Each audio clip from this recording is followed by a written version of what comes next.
Hi, everybody. Al Bernstein here with another one of my boxing hangouts. These are the shows where we get to interview boxing people and folks that are involved or interested in the sport of boxing.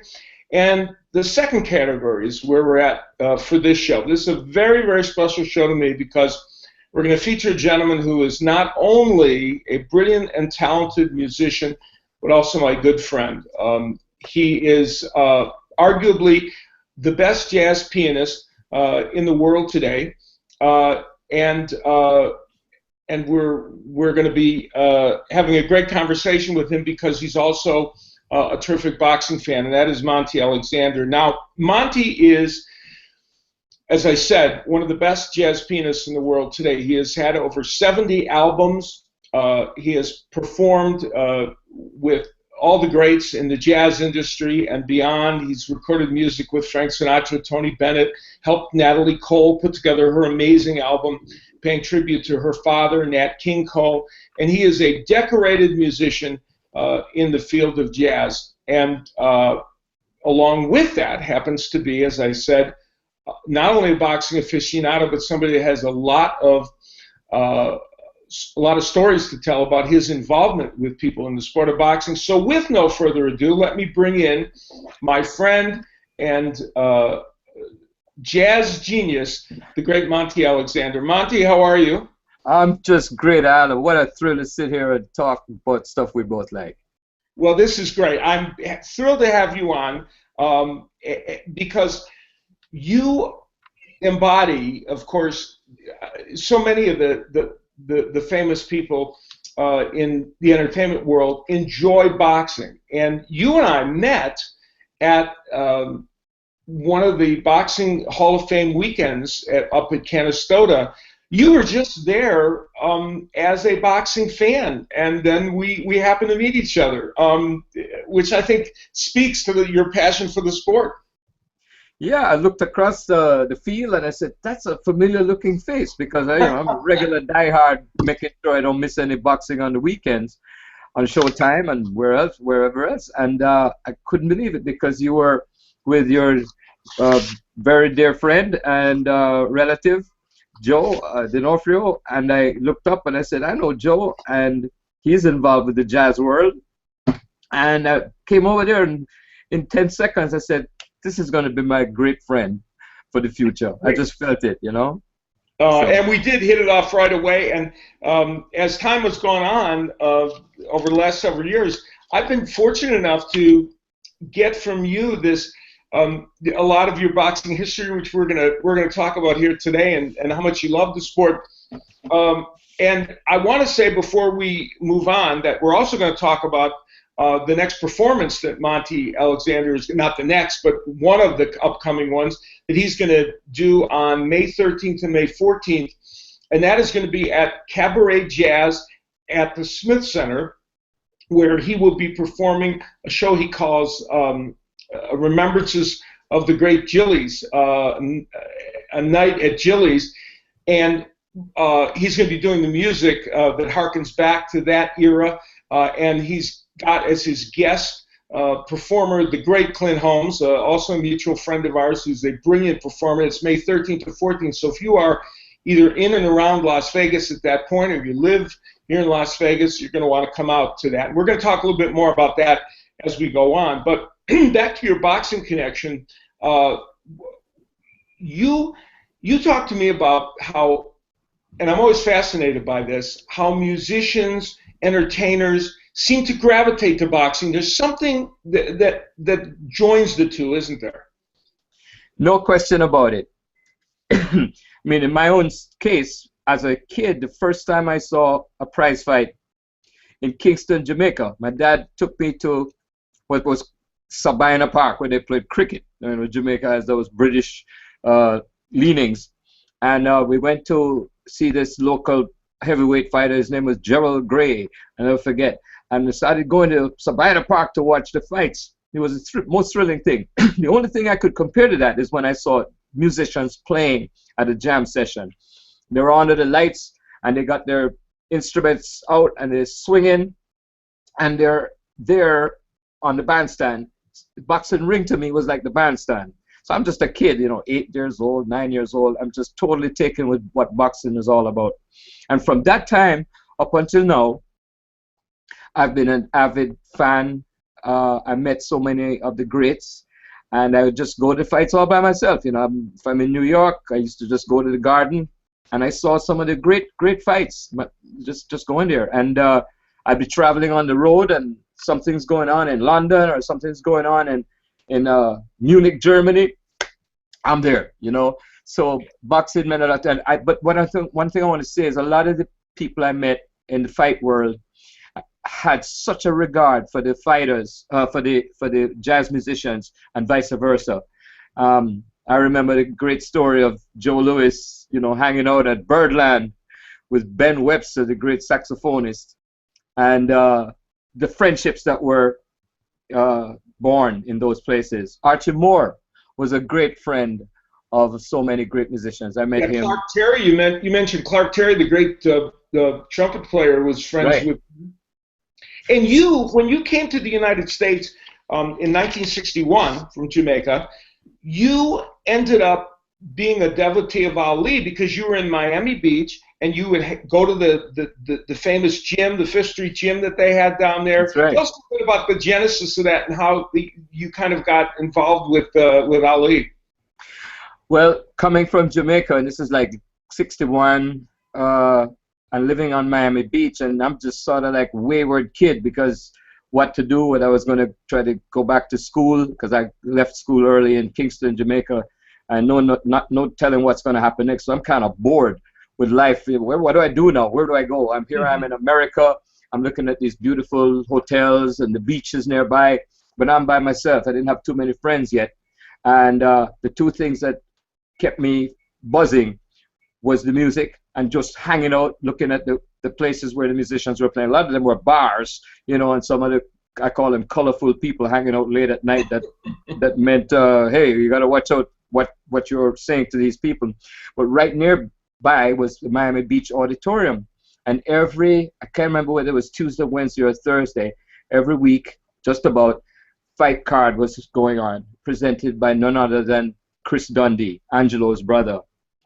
And that whole crowd of people about Miami. And Miami was a buzzing place for boxing. And this is before then Cassius Clay really emerged, you know. It was just about the time.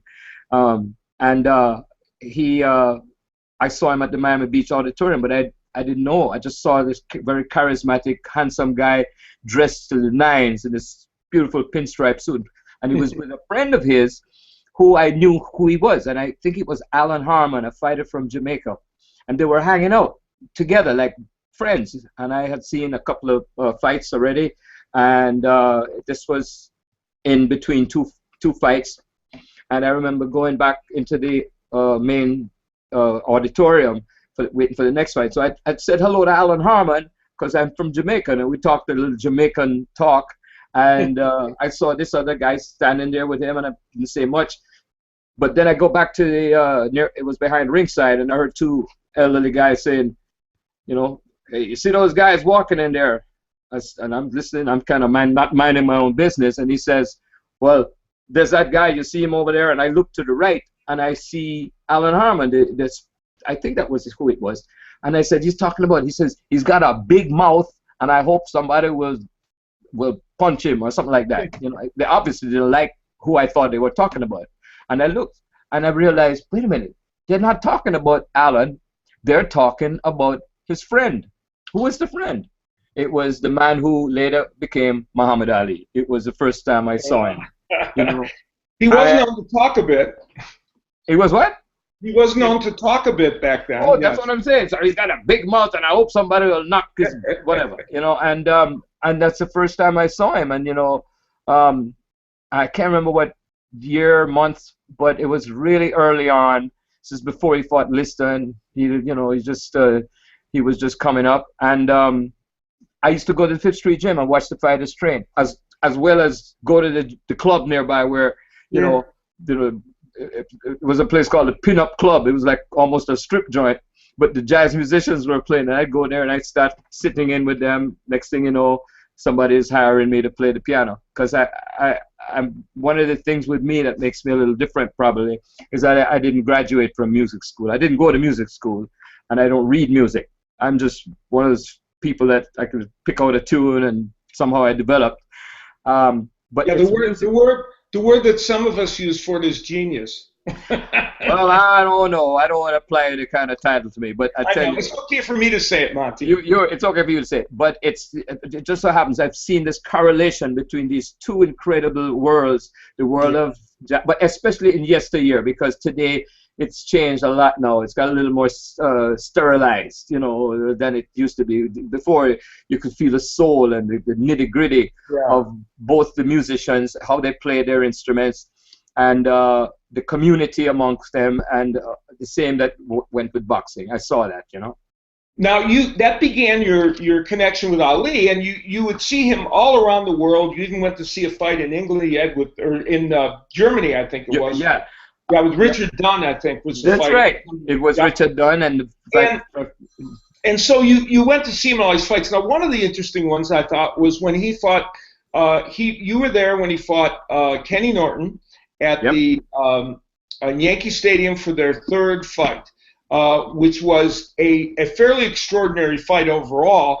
Tell us a little bit about that, and then lead us into the experience that you had right after that, which I thought was fascinating, both from a standpoint of boxing and also your personal career. Well, where I'm talking to you from right now is in Midtown Manhattan, not far from the hotel, which was the Essex Hotel, I'll never forget. And that's where Muhammad Ali was staying with his entourage. But it also had this ballroom where they had planned a victory party, if there was a victory, right? And the Count Basie Orchestra was going to be playing there at the victory party after the fight that one assumed Ali was going to win. Now, he did win the fight, but it was a real tough one for him because, let's put it this way, Ken Norton had his number in the rhythm department. He kind of had a way of holding up his gloves, and he learned it from Archie Moore, I think, in San Diego. You know, and that's the same thing George Foreman would do. We'd hold him up like that. Something about the rhythm between those two men, it wasn't really going to be an easy win for Ali, the master of rhythm, you know. So he had a kind of rough night. He got bruised pretty badly. And, of course, all of us diehard Ali fans, we just were so sad to see it. But anyhow, one more notch in the Ali incredible adventure. But after that, I went back to the old Essex house, and I went in and I saw the musicians who I knew quite well with the Count Basie Orchestra. And they saw me say, "Hey, man, come on over here," you know. And it turned out that Basie was having some kind of illness, and he wasn't there that night. He was okay, but somebody was taking his place. And next thing you know, they all had me up on the bandstand, and I end up playing with the Count Basie Orchestra that night. Wow! And it was really a thrill for me because there was nothing like that band. You know, it was like a jet plane taking off. It was swinging so hard, you know. And I'd seen them, in fact, performing with Sinatra and Quincy Jones a few years before that. So, you know, it's the jazz world and the boxing world was a small community, especially in those times. Everybody knew everybody. And, I met so many. Speaking of Sinatra, that gets us to several topics we want to hit on now. We're going to talk in a moment or two about your shows coming up about the 100th, what would be the 100th birthday of Sinatra, and taking it back to a very special place where it's really a big part of your development to become the great jazz musician and music icon that you have. And that is back in the day when you were playing at JILLY'S in New York, and this led to your getting to know Sinatra. it led to so many things. Take us back to that time when you were at JILLY'S playing piano, and what happened then? With pleasure. Just before that happened, of course, I was in Miami Beach, Miami, playing at all these clubs, a lot of them bars, you know, really late night clubs.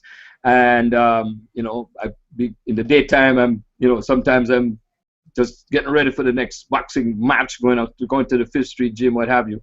But while I was playing at a place on what's the 79th Street Causeway in Miami Beach, one night, Frank Sinatra and friends came into the club with among the friends were his very best friend, the brother he never had, Rizzo. Jilly was this big guy, tough as they come, a real confidant for Frank Sinatra. They came in there because there was a man there entertaining who impersonated Frank Sinatra. So there's Sinatra coming to see this impressionist, and I'm sure that guy was a little struck by that whole event. So, in fact, this place featured a lot of entertainers. The week before he was there, none other than Lenny Bruce was there. So I got to know Lenny Bruce, who was some kind of special guy, and he would pick me up at the bus stop, give me a ride, say, "Hey, come on, kid, get in, I'll ride you to the job." So I met Jilly and Frank. They heard me playing. It was actually Jilly's wife, Honey, and she called me over to the table and said, "Hey, kid, where you from? What you do?" So "We like how you play the piano. You should be playing at JILLY'S." I had no idea what they were talking about. I'm like about 18 years old at the time. And one thing led to another. In fact, it was in Las Vegas where 6 months later, I was at the Thunderbird Hotel. I was playing at Thunderbird with a singer, and they came into, that same group of people came into the Thunderbird like 2, 3 in the morning, and somebody spotted me and said, "Hey, there he is again." It was Frankie Randall, who was a very close member of that Great entourage. Singer. And the next thing you know, the second lightning struck twice. And then Jilly hired me right there standing with Sinatra, and I got an airline ticket right after that. The next week I was playing at JILLY'S, and that's called serendipity. Yeah, boy, is it ever. Right. And you and that led you then, of course, you performed there, and you eventually recorded an excellent album that I was listening to last night, Echoes of JILLY'S, which was great. You revisited that time, and that led you then to something I want to talk about right now, and then we're going to get to more Sinatra stories, and that is you put together a show which you performed at Lincoln Center just recently in New York. That was an homage to those days at JILLY'S and also to Frank Sinatra. You performed it in New York with Kurt Elling, a great, brilliant jazz singer. But now you're bringing it to Las Vegas on May 13th and 14th with Clint Holmes, who will be your guest star and will perform that great music. What was it that gave you the impetus to put that show together, and how will it be different with Clint than it was with Kurt back in New York? Well, I tell you, those memories, those times were so powerful for me, young fella coming, not just from Miami, but recently from Jamaica, 2 years before that. I mean, Jamaica is a whole different world. And here I am in New York City, and I'm playing at JILLY'S, the swingingest place in town. And you looked around, every night you had the biggest people in the entertainment world coming in there, mainly because that was the place Frank Sinatra liked to be at night, late night. He liked the wee hours of the morning, small hours of the morning, and enjoying his friends and there was an atmosphere that's like none other that I've ever experienced. And just the buzz when he would be there, or the anticipation of him coming there, and all these artists and all these entertainers, and among them, wise guys, if you want to use that phrase. If you see very, very, I mean, all kinds of people. You see, sports figures and jazz musicians. That's where I met Miles Davis. That's where I met a lot of the players that were around Sinatra too. So that was such a strong memory. the thing with me, when I play, I can only really play when I love what I'm doing, what I like, if I like it. And a lot of times I perform and do things that reflect my Jamaican heritage, you know. But that period and those incredible songs that are eternal songs that come from Tony Bennett, Nat King Cole, and Sinatra, that's a big part of my being. And I'll hear one of those songs and I get the goosebumps and I go right back to how it was at that time. So I thought, what a wonderful thing to do, especially because I'm going to enjoy doing it. And I was approached by the people at Jazz at Lincoln Center, and I put this program together. Let's call it a bigger, larger version than the one that would come to Las Vegas to play at the Smith Center. And I got these terrific musicians with me. I feature them on different songs. I talk, I give little anecdotes about this, that, the other, what happened when Jilly was there, and sometimes a little joke to mention, but intimate stories, but discreetly told. It's a part of the program. I remember Jilly's, a night at Jilly's, whatever you want to call it. And it's those songs we all love. But when jazz musicians get a hold of that kind of music, we take it somewhere else. Yes, you do. Yeah, you take the Great American Songbook, and that's one of the, to me, you play jazz. You talked about using your Jamaican roots, which you do with the Harlem Express, right? That's right, Harlem Kingston Express. Harlem Kingston Express, yeah. And you take that and I've seen you perform that music, and it's brilliant. You infuse jazz into that type of music. But just like that, when a great jazz musician takes the Great American Songbook and reinterprets it, it's brilliant. No one does it any better than you. And so when people come there on May 13th and 14th, the nice thing to the Cabaret Jazz at the Smith Center, they will hear you talk about your experiences at Jilly's, and they'll hear these songs reinvented by you and get to hear Clint Holmes interpret them as well. And you and Clint have been friends, but have you guys worked together before or not? I've known Clint, one of the most talented people I've ever known. His way with a song, he's just about the best there is. Yeah. And I met him way back, maybe early 70s in Washington. He was performing somewhere, I'm not remembering exactly where it was. And we just were friendly with each other. We hadn't done any music together. But we saw each other through the years, and he and I would say, man, it would be wonderful to share music with each other. It would be a great thing to do. Well, about a year ago, 9 months ago, I have a festival in Eastern Maryland that's called the Monty Alexander Jazz Festival. And I invited... Appropriate name?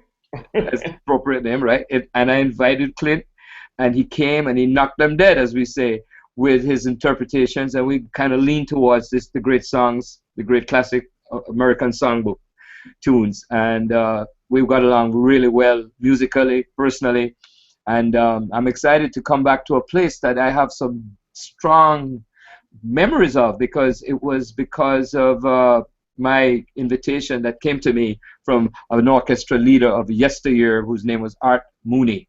Art Mooney invited me to come and join his band up in Reno at the Mapes Hotel, and I played there, and then that was in '62. And when that job folded, I was told, there's a thing down in Vegas, you want to go down there, they're looking for a good piano player to play at the Thunderbird. And then I played at the Thunderbird Hotel in whether it was early '63, late '62, not remembering, but I remember the Vegas of that time, and how, the life and, the fight game was already, big thing there. And through the years, I'd come back to Vegas and play there, and would go to boxing with Milt Jackson. I'd go hanging out at I don't remember if it was Caesars or where, but we'd see the boxing card on a Sunday afternoon. Tiger Roy, Williams, I think Tiger Roy they call him, and I saw a lot of great fights. But through the years, these meetups with great musicians and boxers, it's just an incredible world of, to me, the real people, if I can use that phrase. You told me something interesting the other day, that you were talking about the juxtaposition of music and boxing, and you talked about the opening of a prize fight and related it to entertainment. Do that for the people watching, because I think it's really an interesting analogy. Well, if you're looking for excitement and you're tuned in to the frequency of what boxing is at its best, and you're a fan, there is no moment in all of entertainment as riveting and as exciting as the anticipation before the bell rings for the first round of an anticipated boxing match.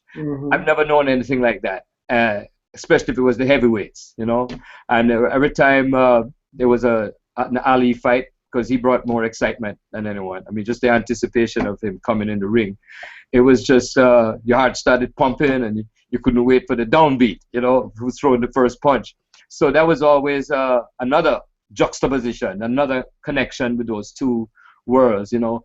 And most thrilling thing I've ever known, you know. I mean, while I'm playing the piano and I get to go in doing what I do, that's a thrill for me, you know. But that's amazing. You alluded earlier to, I am always fascinated. Every time I get to interview somebody, you know, from show business, whether it's you or the great Jerry Lewis or Gary Shandling, who unfortunately just recently left us, I'm always fascinated to talk to them about why people from show business are so intrigued with boxing. And one of the people you alluded to earlier, and you just mentioned him again, is Miles Davis, who you, in fact, they have a new movie coming out, and you contributed to that movie, did you not?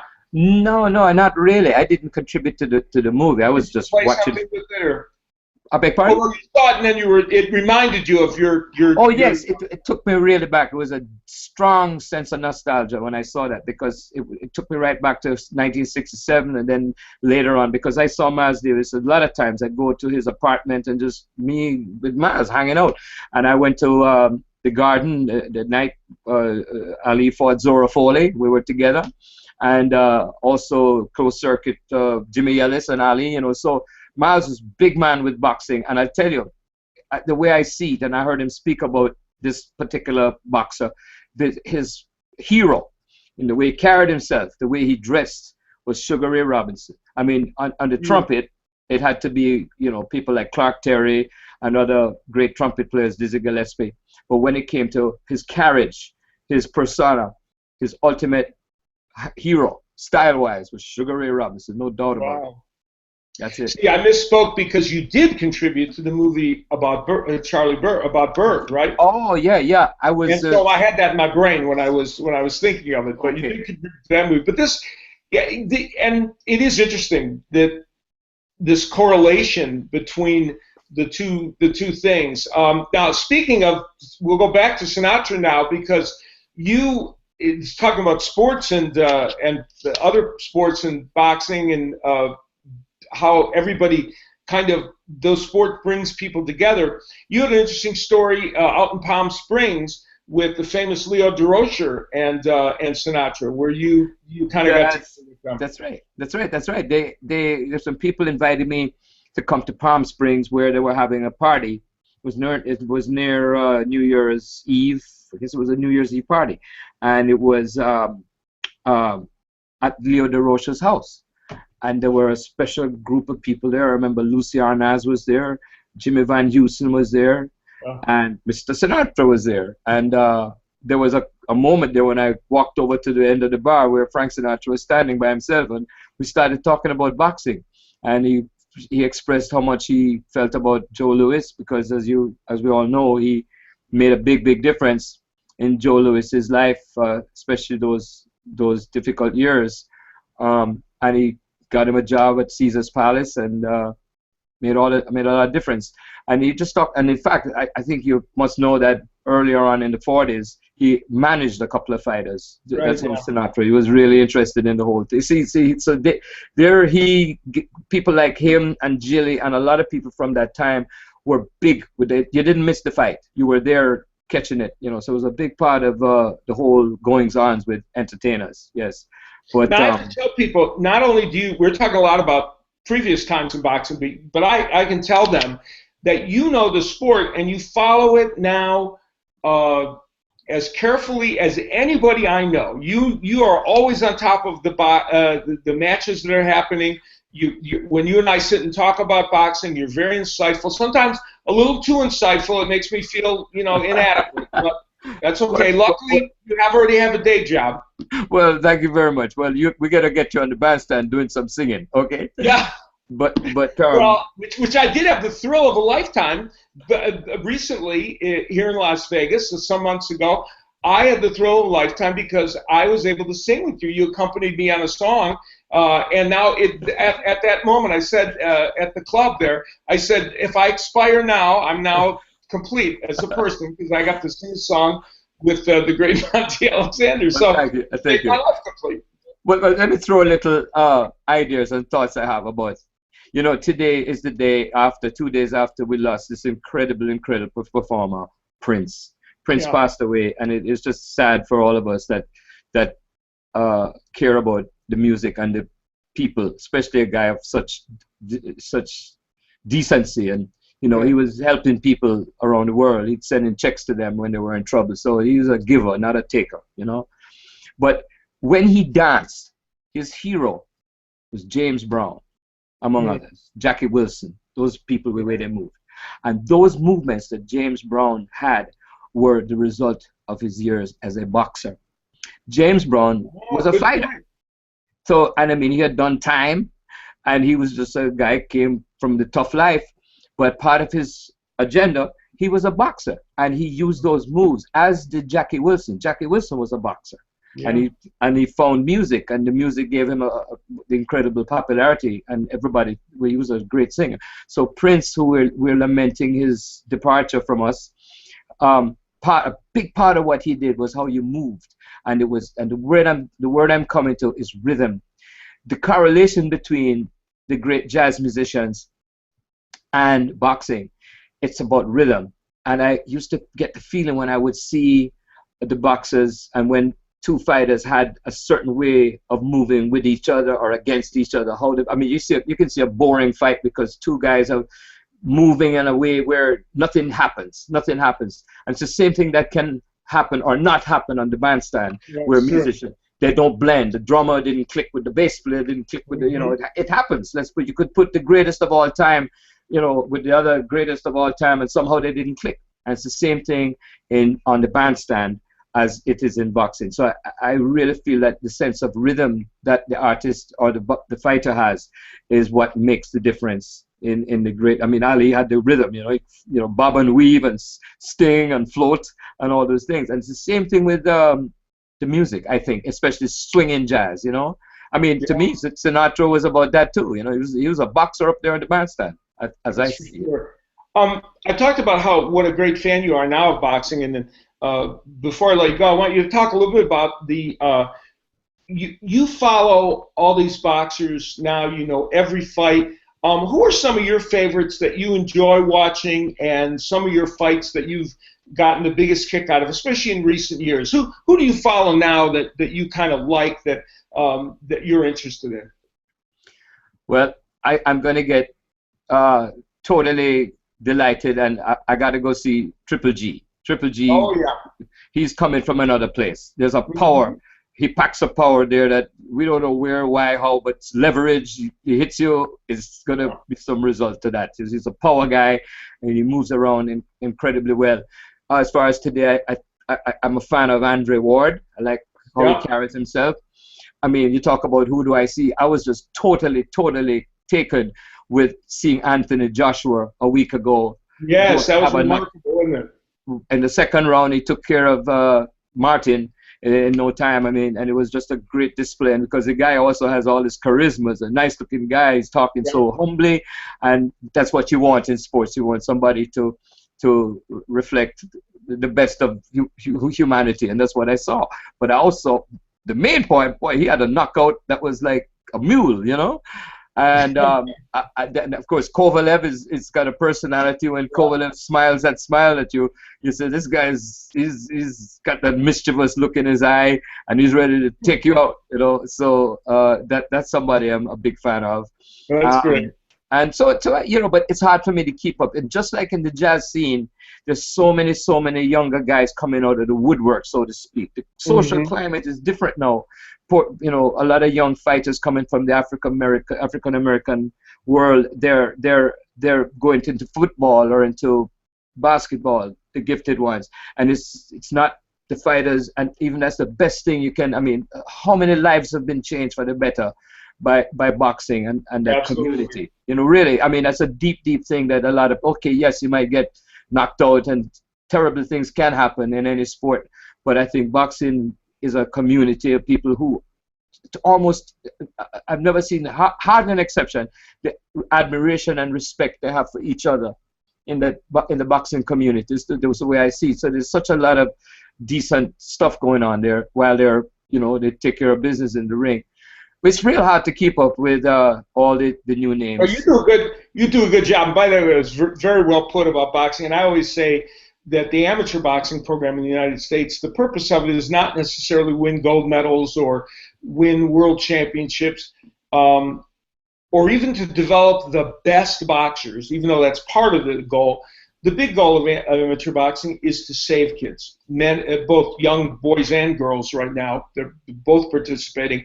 And that's where the amateur boxing program, I think, has its most important roots. And you kind of alluded to that in saying how it, you know, it helped people. You have had, for those people watching this, again, a reminder that on May 13th, May 14th, at the Cabaret Jazz in Las Vegas at the Smith Center, which is a remarkable venue if you've never been there, you can see the artistry of Monty Alexander with the great Clint Holmes as they remember the great songs that were made famous by Sinatra, and he goes back to those days at JILLY'S where he can tell you a lot of intriguing and great stories. And if people want to find out more about Monty Alexander, they can go to your website and find out all the places you're playing coming up. And for anyone that enjoys jazz or just music in general, it's a phenomenal evening. And I want to ask about your philosophy of entertaining, because you've said this to me in the past. You are a gifted jazz player, but you are also someone who understands that the music has to be accessible to people, to everyone that comes. Explain that philosophy a little bit. I think when I saw Louis Armstrong as a kid in Jamaica, that affected me, as when I saw the local folk music entertainers playing calypso, the songs that Belafonte sang. They would be singing for the tourists or singing at some hotel. And I saw this aspect of these people, and I'm including Louis Armstrong, that he brought a spirit of upliftment to his audience, that not only we all know he's this great trumpet player, great musician, great innovator, but he's a guy who wants to make you feel good. So that just became a part of my agenda. I couldn't help it. And by I make me feel good, I try to make the musicians on the bandstand feel good, my colleagues, my co-workers, and that goes out into the audience on a good night, and even on a bad night. You know, we have those bad nights. We still aspire to that, giving it to you, to making you happy that you spent your $2 or whatever to come and hear some guy play the piano.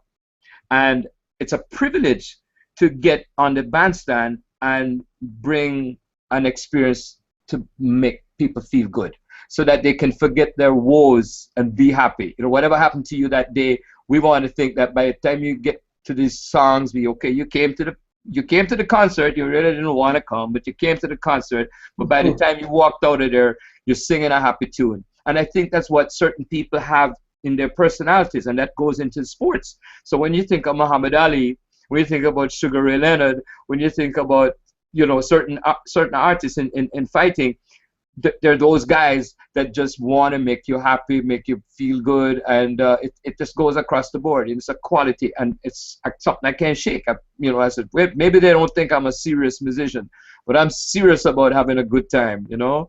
And I surround myself with guys who help me do that, who want to feel good, because we have some people who are so dead serious about what they're doing, and I have to respect them for that. But they're so serious that you could walk out of there feeling kind of, you know, that was deep, you know. So that's something, you know, I've gotten to know Tony Bennett, one of our very everlasting, incredible icons. And I see Tony Bennett every now and then, and we spend a little time, and we talk about this. It's about making your audience feel. If you have a trio, the audience is the fourth member of the trio, the fourth member, and we're here to uplift. And okay, we get paid for it, hopefully, you know. And at the end of that, say we earned it, man. We earned that money tonight, you know. So yeah, these might be old-fashioned ideas. No, I think they're not, and the brilliance with which you play would belie anybody suggesting you're not serious about your craft, because you're the best in the business, and people do walk away happy when they leave your shows. And one of the reasons why I wanted you to talk about that is because sometimes for those of us, I mean, I love music and I love all forms of music. I can't say I'm a jazz aficionado or expert by any stretch. I appreciate great jazz musicians, but the point is, I speaking even for myself, I love when great musicians are inclusive of their audience, and that's what you do, and that's when you're bringing people to that art form, and that's a remarkable thing. And you will be bringing people to that art form on May 13th and 14th at the Smith Center at Cabaret Jazz, where I will be on hand with family members and friends, yes, to cheer you on, as well as Clint Holmes in what will be a truly remarkable show. And I urge people, if they have not availed themselves so far of any of your great albums, they need to get on board and go get them, or go see Monty Alexander anywhere he's performing. You, my friend, are a credit to your profession, and I can tell people that more than anything, you're just a wonderful guy. Well, thank you very much. I realize that we're winding down, and I would hope we have a chance to hang out some more, and I can tell you some thrilling experiences in the boxing situation. When I tell you about seeing Roberto Duran and Ken Buchanan, and I was at those fights way back in the 60s, and just talk about more of that stuff. But I also want to say that anybody who remembers the world of Jilly and Sinatra, that it'll be a lot of fun memories. I could tell you also about when I came to to Caesars all by myself, and I was there for that last go around. Larry Holmes and Ali, the sad result of the fight, and Sinatra was in Circus Maximus, and the fight was of course made us all sad because Muhammad couldn't follow through with his wish to overcome Larry, who really cared about him. I believe sincerely that Larry was hurting every time he threw a punch at him, because he definitely admired and loved Ali, you know. And he didn't want to hurt Ali anymore. He didn't want to hurt him anymore. He stopped the fight because, you know, Ali just maybe, you know, it's what happens. The reflexes were not the same.